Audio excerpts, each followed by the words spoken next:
This is Charlene Shanklin. You are listening to the Profit Report podcast from WHS 11 Media. Now, here's Doug Profit.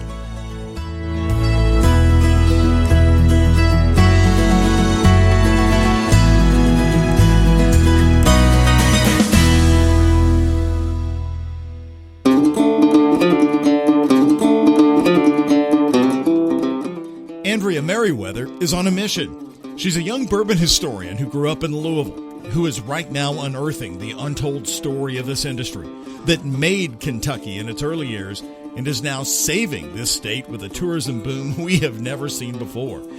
Andrea wants to know, did slaves and later free blacks contribute to the great creations of the best-known bourbon brands we know today? We all know the names of the bourbon founders, but did any Kentucky black residents and slaves become the skilled creators of this truly American product? Now, despite all of her serious research, you're going to hear she's a lot of fun. You're going to learn how one simple Facebook post that she made with a bourbon dare now has her traveling the country to people's homes. What you have to remember about the slaves is that although they came across the seas empty-handed, they did not arrive empty-headed. And this is your work. This is your life's work right now. You're a young bourbon historian. Now, obviously, you're a historian, period. Your research, though, recently has been looking into the distilling past involving African Americans and even slaves in the early part of our history here in Kentucky and the country. And what have you discovered so far, Andrea, about their role in making some of the most famous brands that we know? What I've discovered so far is that even before we go into the era where we see huge commercialization of our beloved native bourbon, we have to think about the agricultural impact, like what processes were they using, what impact did they have at that grain and ground level, as I call it. For some of the women that we're discovering were a part of early fermentation processing, like what culinary skills allowed them to be able to tell whether or not the mash was ready. Just so many things that I'm just uncovering and figuring out and researching with the team at Locust Grove. And I should say your research is focused at Locust Grove on Blanket Baker Lane right now. Yes. You're looking at the hidden figures of our bourbon history. Absolutely. You're looking at trying to uncover the names and the people of the African Americans involved. Is that correct? Yes, because we're at such a time with history that, archiving is moving from paper to digital. So, pretty soon these papers are going to disintegrate or people are going to die that are critical in parts of this research. So time is really of the essence to really uncover as much as we can. I think it comes down to being maybe the real true story of the workers who brought these amazing products to fruition. So what are you uncovering now? How involved, how key were they to the blends, the tastes, the names that we know today? Very critical. Just the skill sets that they came across Africa with, just the things that they knew innate that they were learning in their tribes, things that they were able to master and to make more efficient. There really just are so many things to be discussed and uncovered, especially from the perspective of them, like just really their life's work that no one ever was able to give them the due credit or to acknowledge them for. What was the spark for you to start diving into this? Because as you're correct, the bourbon industry sort of came out of nowhere again. It's had a rebirth. And the great figures of the industry are all white men. So did you decide to dive down into who were the workers, or how did this go? I really thought about, so my background, I did a few years of work in the tourism industry specific to Kentucky, pre-bourbon craze, all of that.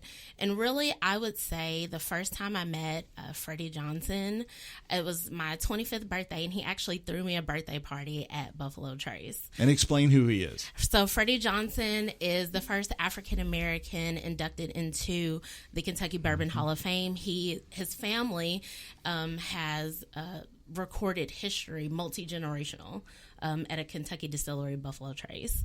And he is just a wealth of knowledge, a true lover of the industry, and just a living legend. So you meet Freddie. Yes. And then does a light bulb go off? What happened? Freddie and I are really close, and we've spent a lot of time, and, we've had these conversations about how important it is to continue to share this knowledge, especially with people of color, so that they feel a part of this industry. And I won't say that the industry makes them not feel a part of it. I just think that we have not done the best job in being inclusive in the narrative and lifting the contributions of African Americans. So it was really important to me, and I put this project off for years because I wanted to focus on other professional endeavors. But once I got back into it, it just really wouldn't let me rest, and I just kept digging. And something else, I found a notebook I used to keep when my grandfather would tell stories. And one line that he said is that if you're ever going to trace the story of us, you have to follow the land. And that has been such a critical part of my research, and some of the things that he talks about, in particular the corn shuckings, really led me to a lot of these historical places that I'm now conducting research on. Corn being such a big ingredient in bourbon. Yes. Buffalo Trace, one of the great names in American bourbon right now. Yes. And what has Freddie told you? What have you learned about how involved African Americans were in the early distilling process of that big distillery? What I've learned from Freddie is that, his dad was, of course, one of the first foremen, African American, to hold such a responsibility. He really just taught me that, we have to acknowledge slavery. Something that was said to me that kind of provoked and sparked this project was, do you feel that it's too late to discuss slavery?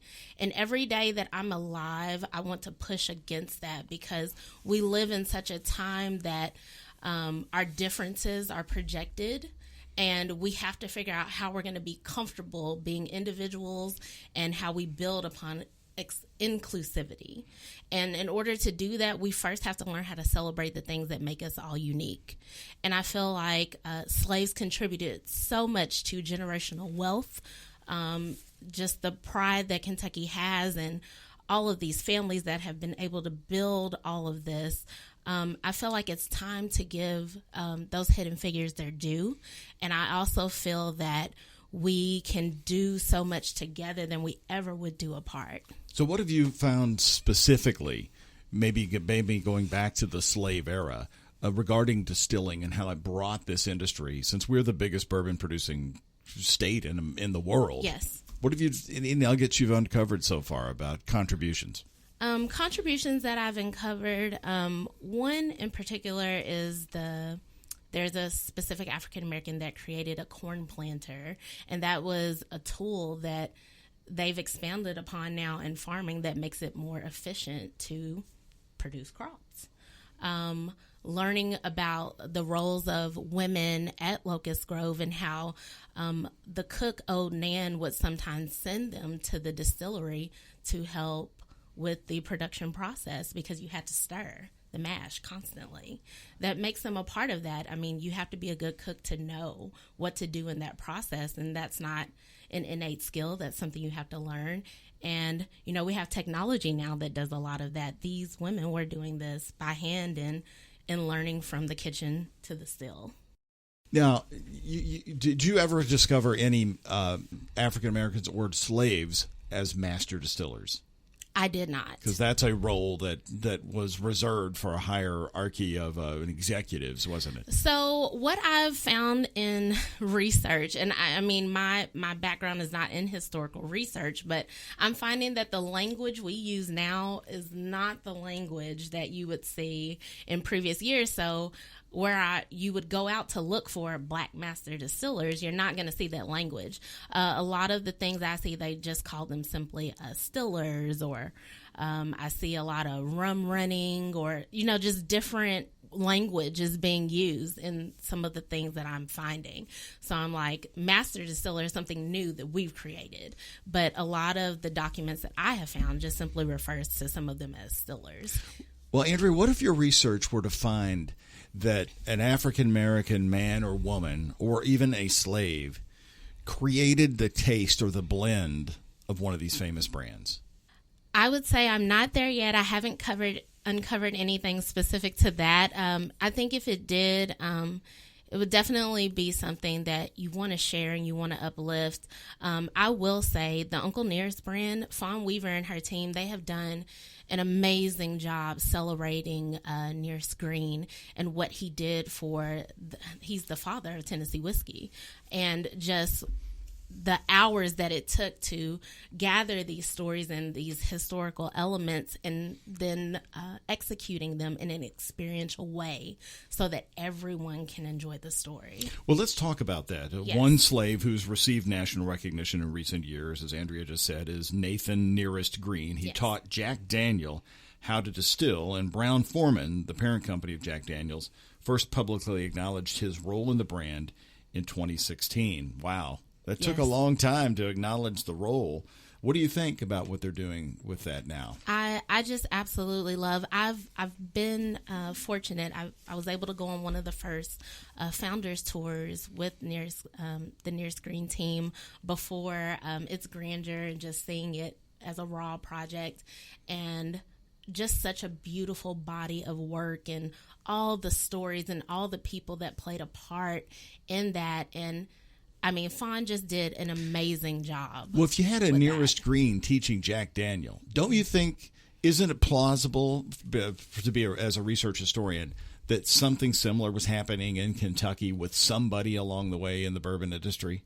Absolutely. I would absolutely say that. But again, in a lot of the research that I'm seeing, you either see them critical figures referred to by one name or a nickname, and then you can never trace that. That's just the challenging part of all of it. It's tracing and finding those descendants out there, and that's what's been so important about putting the research out there, so that people can say, oh, that's my family, or I think, or I may have this, because it really takes multiple hands on the project to really get the clues and the other missing pieces.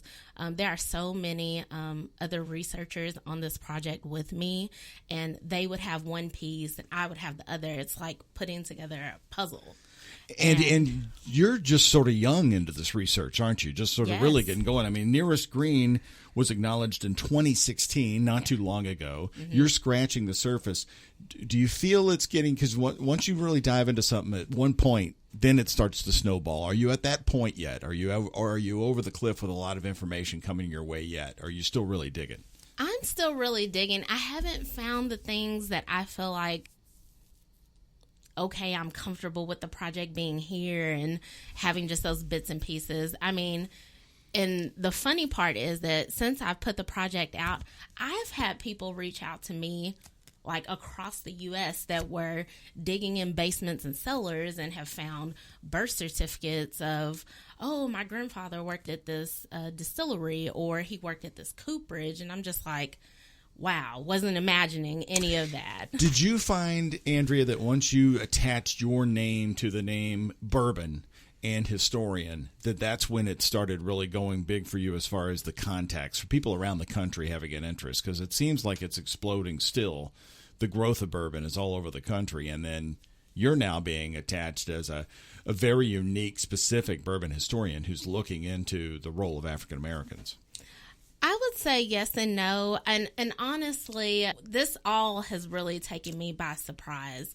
It's been a beautiful burden is what I call it, because on one end, I'm just like, I just want to come and enjoy bourbon with you and have this experience. And people are like, we want your knowledge, we want your expertise. And, it's just finding balance between the two, because I'm every day I'm reminding myself that I'm being guided by something that I didn't really choose, and it chose me. And I am so humble at the fact that people will release these stories to me, give me this information. I feel like it's my duty to be a good steward to the things that are being put in my way. A lot of historians I know who are into the bourbon industry, they go on tours, they're paid to speak and all that. Are you getting any of that yet? Is it coming your way? No, I've been really just really pulling back because I want to do something. I'm a true Kentuckian. I'm a native, and I wanted to make sure that I took care of the history of home first. That was very important to me. That we had something that could outlive me, that other people would come and expound upon and research. It's really not about me. It's just about creating something that really will outlive me. That's been the whole motivating drive of this. And also telling a part of the history of this amazing industry that has not been reported a lot, that is really still unknown to all of us. Yes, unknown, and presenting it in a way that's not affluent or not, I jokingly tell people, like, I remember when it was frowned upon to drink whiskey. I vividly remember when people looked down on you, like, if you drank bourbon, like, and now it's such an affluent and bougie and this and that. And I just think about when my great-grandfather would get off of work and have boiled pig's feet with his whiskey. Like, I mean, it was not a fancy thing. So I know, and you can find these expensive bottles sitting on the shelves. Yeah, now we're living in this era. People are chasing unicorns. I have people call me all the time or reach out to me. Hey, Andrea, I found this amazing bottle. It's $1,000. Should I buy it? And I'm just like, what? Like, that's crazy. And the answer is no. No. There are so many bottom shelf beauties, classics. Everyone that knows me knows that I am a old faux 86 girl. Like, to the day I die. Like, that is my whiskey. Well, you have to give me 5 because Old Forester 86 is my wife's favorite. Yeah. And I didn't really get into bourbon until I was in my late 40s. Okay. And we were at a holiday tour on Frankfort Avenue in one of these antique shops, and the lady goes, hey, and we had gone in there a few years in a row, and she said, for customers who come in, we offer a little bourbon on ice. You can walk around with it. We don't give it to everybody. And I said, well, and I had not tasted whiskey on ice. Such a Kentucky thing to do. I know it. And I said, I'm going to try it. It's Christmas. The kids are misbehaving. And she did Old Forester on ice. And it was the smoothest. Oh, yeah. And that was my reintroduction to bourbon for many, many, many years. Yeah. And I think from a native perspective, we almost don't appreciate what we have. Like, such a rich legacy. I mean, all of these things. And when tourists come here, they're just in amazement. Like, I remember the early days of tourism when we were begging people to come to Kentucky and try bourbon. And really what has built up tourism for us is these stories. People come here for a full experience, purely built on stories. I mean, yes, marketing has played an incredible role, but they feel a connection to these stories that are being told. Well, just how big could the role of African Americans be in Kentucky's distillery development? I'll ask Andrea about that in just a second. We'll talk about her role at Locust Grove and the research she's doing right now, right after this on The Profit Report. When it comes to Louisville's bourbon history, no one knows that better than one of the creators of our very popular waterfront park. David Karam gives me the inside story of the battle to turn our riverfront back over to the people and what he would change if they were building it again today. Check out episode number 15 of The Profit Report. And then, we've got cold days coming up this winter. You will be hearing that familiar song on WHAS 11 newscasts. Who picked Bella Via for our snow closing music? Meet him in episode number 9. Now, back to bourbon historian Andrea Meriwether. Well, Andrea, since Kentucky is the zeroing in point for bourbon, and it's such an old industry, in the end, if you had to imagine where your research is going now, how large of a role do you think we're going to end up finding that these workers, black workers, even back to the slave era, have been in this creation of the spirit? We are going to find that they were so critical beyond the labor force that they brought a level of expertise that came from a foreign place. And now this American native product is world renowned because of the contributions of African Americans. And you're going to name them, you hope. Yes. You're going down the family trees. Oh, yes. Can you tell me some of the names you've uncovered so far? So we're kind of expanding right now among Old Nan. We're finding that she was very critical in a lot of the day-to-day operations. So are we back to Locust Grove? Yes. Okay, let's set that up. Yes. You have been doing research at Locust Grove on Blankenbaker Lane for how long now? So I'm in my first year. Okay, and I'm looking at the pamphlet that I got from them in the mail. Insights into the involvement of enslaved and free blacks and the expansion of farm distilling into an industry in early Kentucky. She calls bourbon a conduit into understanding Kentucky's economy. Why are you focusing on Locust Grove? I'm focusing on Locust Grove because my research led me there. I heard just through conversations with other people about a mill, the original, because the space where the distillery is now, there's actually the original space is near Muddy Fork, which is no longer there. So there was a distillery on Locust Grove's property? Yes. Didn't know that. Yes.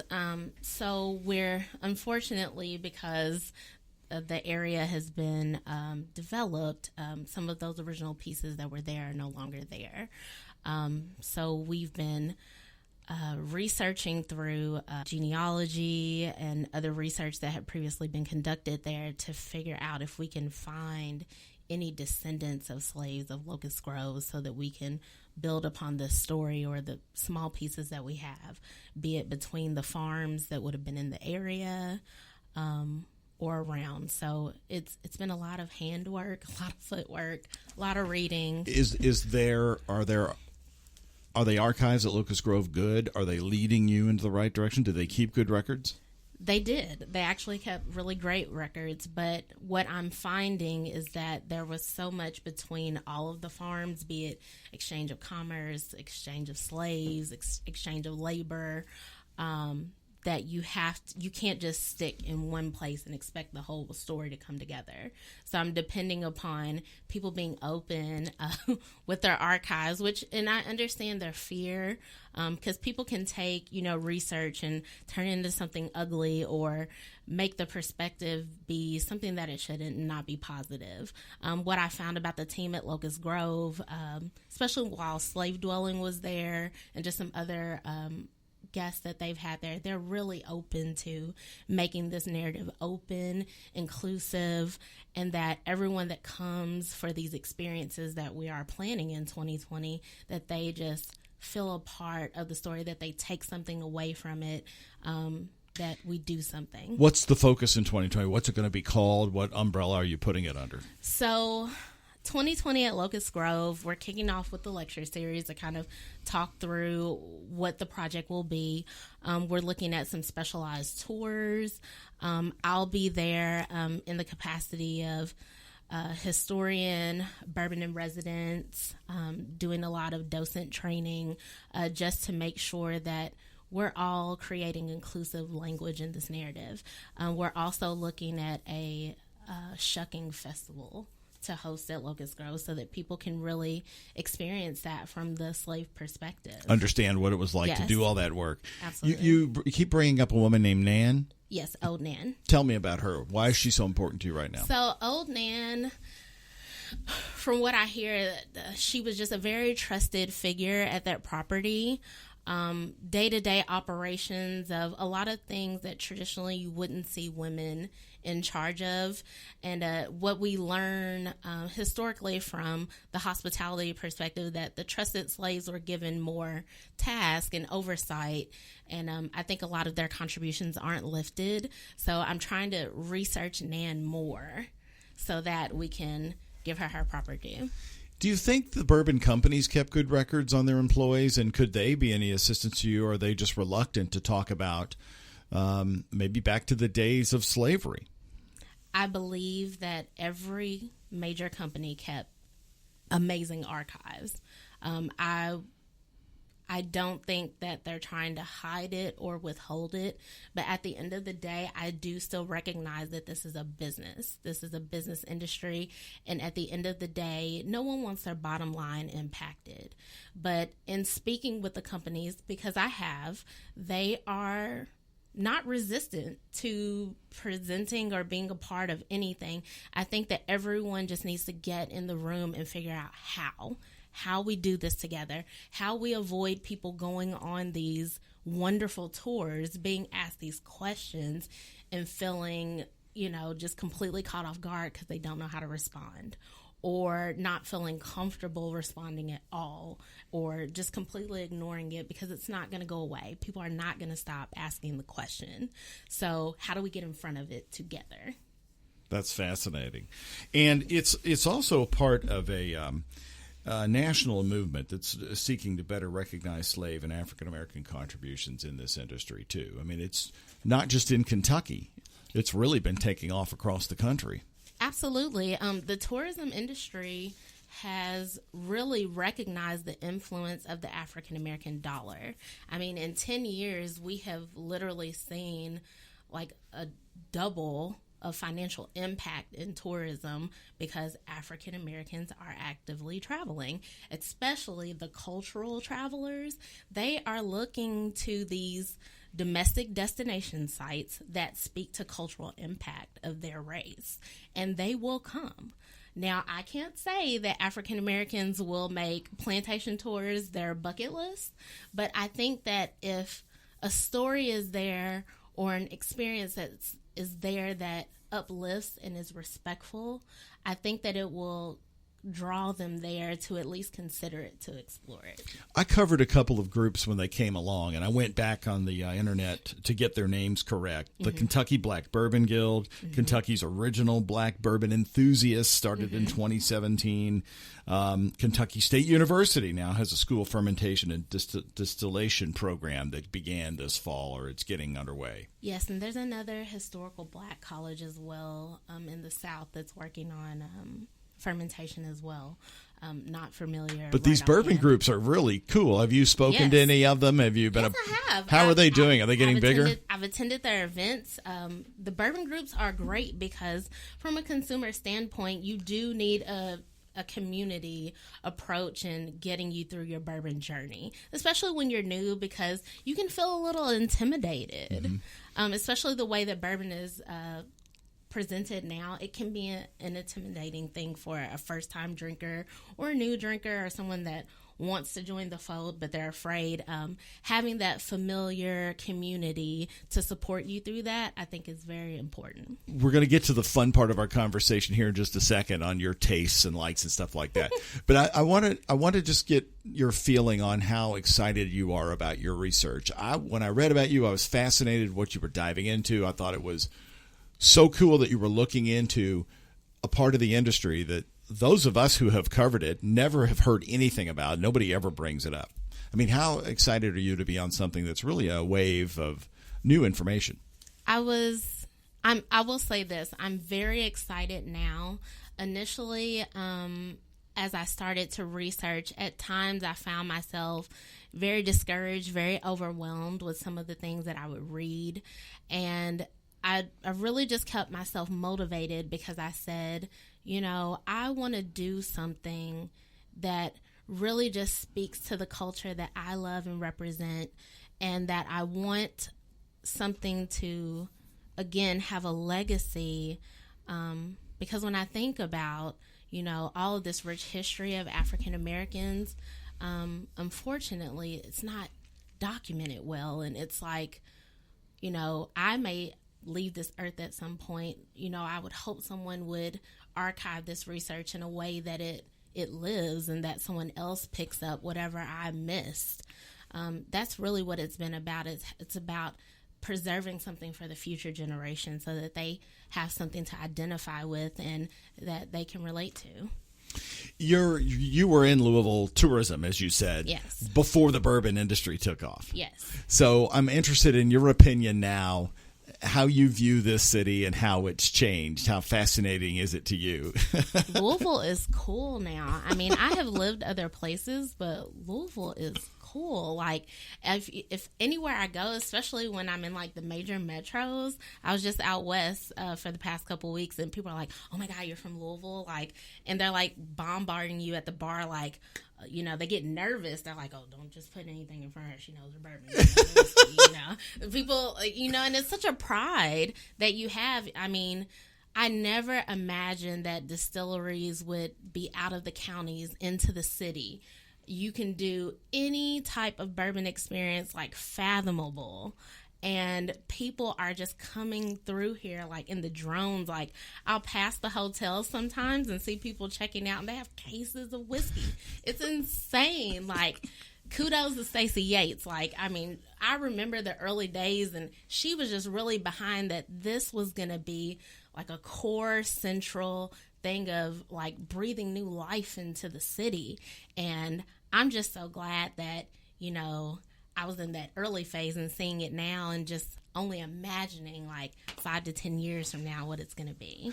And do you have a sense on our economy, and do you think we're going to be able to sustain this bourbon craze with our tourism built on it like that? What's your thinking on it, Andrea? My thinking is that we are going to have to really buckle down on not compromising what we do so well. I think that beyond the stories, the experiences that we create, we produce a product that is such high quality. And it's like we can't afford to compromise that piece of it because people are going back to the craft phase right now. So it's like, do we put out all this stuff to keep up with volume and compromise quality? The answer to that is absolutely no, because I've tasted whiskey in other areas. It's okay. It's good. There's nothing in the world like Kentucky whiskey. And the reason is the production and the pride that we take in that. So I'm hoping that we will just not compromise our quality. So your favorite distillery to tour? Oh, that's so Where is hard. It? The one that stands out in your mind. This is you get to choose. You get to choose. My favorite tour is Buffalo Trace, like hands down. Just if you have never had a Freddie Johnson tour, you have not toured Kentucky bourbon properly. I mean, you can ask him anything and he'll answer, and he doesn't make you feel, you know, less than, and he wants you to dig. Can you ask for him? We went on a tour one summer, and Freddie was not the tour guide. I want to go down now. You can ask. You actually can ask, and I wear him out all the time because I'll say, "Hey, are you working today?" So I actually called him. He was working on his birthday. So Freddie and I are November babies. So I called him to wish him happy birthday. And I can hear him in the background. He put me on mute. I was like, "Oh, you're working. I'll call you back." And I was like, who works on their birthday? And I can't talk because I worked on my birthday. But, you know, just someone with that level of passion, and you just have to go on a tour with him. You won't regret it. What's the most you would pay or have paid for a bottle of bourbon? Oh, the shame. The most I have paid for a bottle of bourbon, I wanted a particular year of birthdays, so I went on and chucked up about $500 for it. Old Forester birthday is what you're talking about. Yes. You paid $500 for it. I mean, it was worth it, and we all drank it. Like, that's what you do. You don't buy those bottles to sit them on the shelves. You share them. Good for you. I'm glad you're not hoarding. No, I don't hoard. Like, people would be like, they would probably think I'm the most blasphemous person in the world because I will make a highball out of Pappy. That is blasphemous. You don't put anything. Well, we'll get into that. But so what year of Old Forester did you want that you paid $500 for? Of the birthday? I believe that was 15. Okay, 2015? Yeah. Okay. And I agree that because I'm a September baby, and that's when it comes out. Yeah. George Garvin Brown was a September baby. Yeah. The Old Forester birthday, if you can get it, is so smooth. Okay, your opinion on the Pappy Van Winkle string of bourbons. Are they worth it? Do they taste good? Or are they overhyped? Pappy, it's legendary.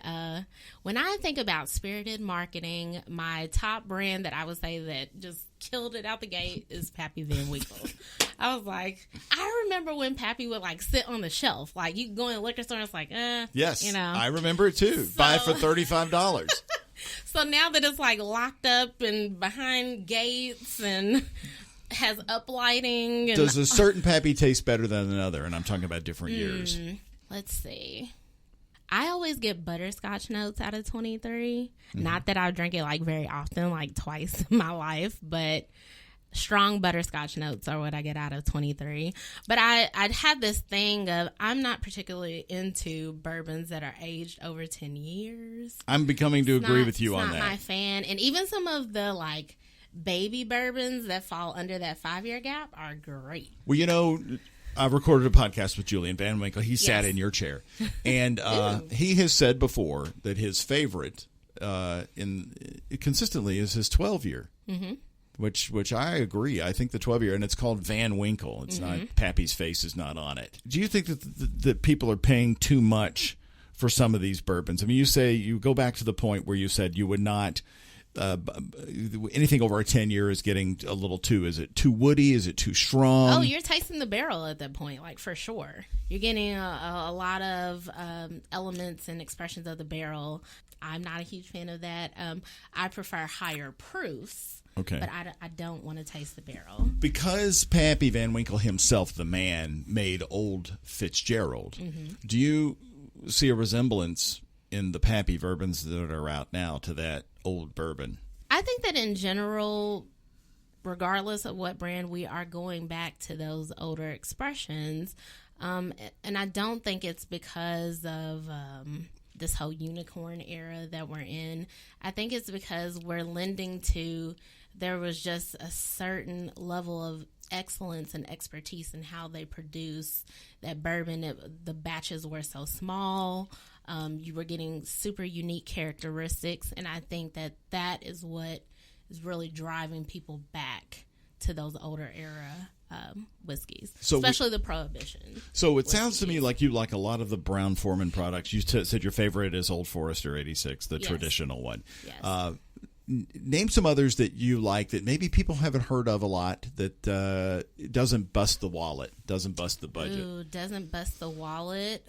That you can find pretty easily. Maker's Mark Cash Strength is amazing. I'm also a cigar smoker, so I love it. You're amazing. I catch me in layers. Maker's Mark, they produce amazing products. Their cash strength is phenomenal.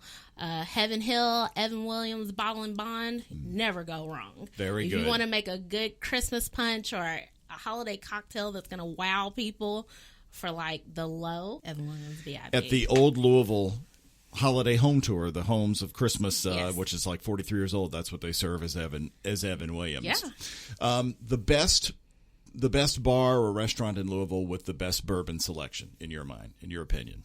Brendan's Catch-23, hands down. That's downtown across from the Sealback. Yes, hands Seafood down. restaurant. Yes, hands down, best bourbon collection. Hands down.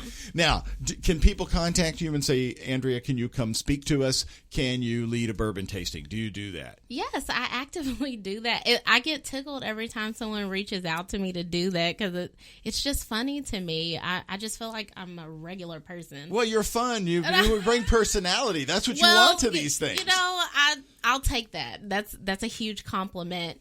But I just love being around people. So earlier in the year, you don't know this, but I made a Facebook post and I said I would come anywhere and drink bourbon with anyone if they invited me. And that really opened up to like its own thing. And I ended up going to like over 30 different cities like throughout the year, just drinking bourbon with people in their homes. Did they pay your way? They did. And people would like call their friends and bring them over. We do like Bourbon 101. We do trivia. I mean, it was great, which led me to pursue a book project. So I have a book project coming out in 2020 called Bourbon Famous. And it's not about, me. It's about how people were able to come together and become bourbon famous of their own through these experiences. You traveled to strangers' homes. I did. And my family was furious. You felt safe? All the time. And when you went to these homes, were you ever disappointed in what you saw or had the bourbon selection? No, and I actually had a lot of situations where, so I haven't put out like a ton of pictures of myself or things like that. So I would show up to people's homes and they didn't know I was Black. So that was fun in and of itself. Were you treated okay? Absolutely. Did they have a place for you to stay? So I always stayed in hotels. Okay. You didn't sleep there. No, like the only time I stayed in people's homes or like people that I knew, but I would come into their city. I went to New Orleans. I was in Portland. I was in LA. Oh my gosh. I went everywhere. And I would take notes from the experiences. I would share some of my grandmother's recipes with them, and we would make communal style meals. I mean, it was an experience. Your book needs to be about this, to these travels. Yeah, that's basically what the book is about. I've never heard anything like it. I know, it was crazy. My mother was furious, honestly. Like, she's still mad, but it's fine. And so you went to 30 different places. How long did this take? A year? Did you do it in a half a year?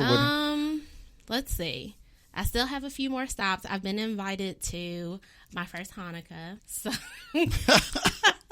I'm bringing bourbon to Hanukkah. So you ship it? No, I'm taking it with me. Because, in the suitcase? Yeah. Are they paying your way? How many of them paid your way or flown you? More than 50%. Some I may have had like business already going on in the area, so I said, "Oh, we'll just extend it and do this." So when you go in, I guess you also probably entertain and tell stories and give history. I do, and it just comes off the cuff. Like there's no like program, anything like that. Well, this is you're coming back, and we're going to do another podcast on the book. When the book comes out, that's a whole realm of stories. Yeah, I mean, you would be surprised, especially since I've had people since then that will call me, fly into the city, and I'll go bourbon shopping with them. That was fun too. But I just feel like bourbon being a conduit, which Freddie Johnson really so eloquently put that way, I was able to break down barriers I feel like that otherwise would not have been broken. People have exchanged with me in a way that I feel like a friend, a family. They relate to me on that level. Amazing. You're an adventuresome historian, I'll tell you that much. One thing I did want to ask you, there's about a $30 bottle of bourbon called McKenna that people are now hiding for some odd reason because it got named. One thing said it was the best tasting $30 bourbon in America. That's the thing about media. It's like, yes, you want to celebrate this great thing, but nobody thinks about the financial end of it, the commerce side. Oh, but you're going to take such a bottle now it's going to be $100. Like the price of Blanton's, like I love Blanton's. The price of Blanton's, when people call me and they're like, Andrea, I saw this $200 bottle of Blanton's. I was like, God, I remember when Blanton's was $45. Oh, yes. I was like, $200? That's crazy. Really? And then when McKenna, like you would go to a store and they would say limit 2 per household. And I'm just like, you're kidding me. Like it's a $30 bourbon. And it was right before Derby that it happened. And I did a few tastings and I purposely would put McKenna in there. And I would go to the liquor store and have to take friends with me so we could buy multiple bottles. So you try a lot of different ones and then do you come back always to Old Forester? Is that what you find yourself doing? For me personally, yes. But I do a lot of what I call brown bag tastings with people because I feel like marketing can drive you in such a way that you don't really learn your palate. And you make your rational decisions. Yeah, and I'm like, if I put brown, and I did this at someone's home in Atlanta over the summer. We had a brown bag challenge, and I had people bring like all these fancy bourbons. I bought all this low-end stuff, and I had them score it. And they were, some of the people were like, oh, I can tell the difference between the expensive bourbons and the ones that aren't. And I'm just like, yeah, okay. You know what got top rated? Everything that was non-unicorn. Oh, my gosh. Even Crown Royal. I put Crown Royal in every tasting because people swear that they can tell the difference. Again, and you cannot. You cannot. You absolutely cannot. And I know a lot of people that drink Crown Royal and, do the Noble collection, some of the more higher end, but flagship, I've done it as an old fashioned at people's houses and they swear it's like, I won't say the brand, but they swear it's that brand. And I'm like, no, you're drinking Crown Royal. Oh my gosh. Well, if you're listening to Andrea, you know she's a lot of fun, and she has a serious side, too. So invite her to your holiday party or to your house, but pay for her way. Yeah. Put her up in a hotel, and maybe even she'll bring a surprise bourbon. Absolutely. Or a surprise guest. We've had those, too. I love it. Well, it's time for the last word with Andrea Meriwether, and I sent Andrea 3 questions ahead of time to get her response, let her think about it for a bit. And Andrea, your favorite street in Louisville, one that makes you go, wow, when you see it because it's so unique. Main Street, just so beautiful, those iron cast fronts. You're talking about West Main? Yes, West Main, down Museum Quarter, Museum Row. Andrea, I've had Tom Owen, several other historians in that seat. They've all named West Main Street. It's amazing. You did it too. I'm so impressed. I'm so impressed, and I agree with you. Yeah. Your favorite historic architecture in Louisville? It can be downtown or any neighborhood, the type, the style of it. I still am very much, I'm born and raised in West Louisville, so I love Russell, Shawnee area. Some of those buildings are just so beautiful. The original design, the stained glass. I mean, just there are no other areas besides Louisville that have that type of grandeur. And the future of Louisville is? This is a great question for you because you've seen it. The future of Louisville? Ooh. I hope that we don't aspire to become a major metro. I still love the minimal mini metro feel of Louisville, that it can, while it can compete with the bigger cities, you still have that small town feel. So I do hope that Louisville will continue to develop and grow and expand, but that we won't get so far removed that we lose that thing that makes us so unique. Andrea Meriwether is going to be presenting African American contributions in early distilling at Locust Grove Wednesday, February 5th, 2020 at 1:15 p.m. And that's part of a series that she's kicking off at Locust Grove. So I suggest you come out there. You spell her last name Meriwether. Andrea, thank you so much for coming in. We're in the holiday season right now, so Merry Christmas to you, and a toast. We'll do a fake toast here. Yeah, there we go. Cheers. Exciting. Thank you so much, Doug, for having me. How can people reach you? Go ahead and give us your contact information. You can reach me on Facebook, Andrea Meriwether. Doug was trapped in my DMs, bless his heart, but I got out of there. You can reach out to me on Instagram, Miss Social Ego. You can email me at misssocialego@gmail.com. Please feel free to reach out to me. Now, the email address again is what, Miss Social Ego, so mssocialego@gmail.com. Social Ego, EGO. Yeah. Well, that's pretty bold. It's a childhood I thing. See. It's a childhood nickname thing. We don't have time for that today. But and if you'd like to give me your comments, many of you have been on the podcast. My email address is dprofit, that's DPROFFITT at WHAS11.com. Thanks for joining us here on The Profit Report. This has been a production of WHAS 11 Media.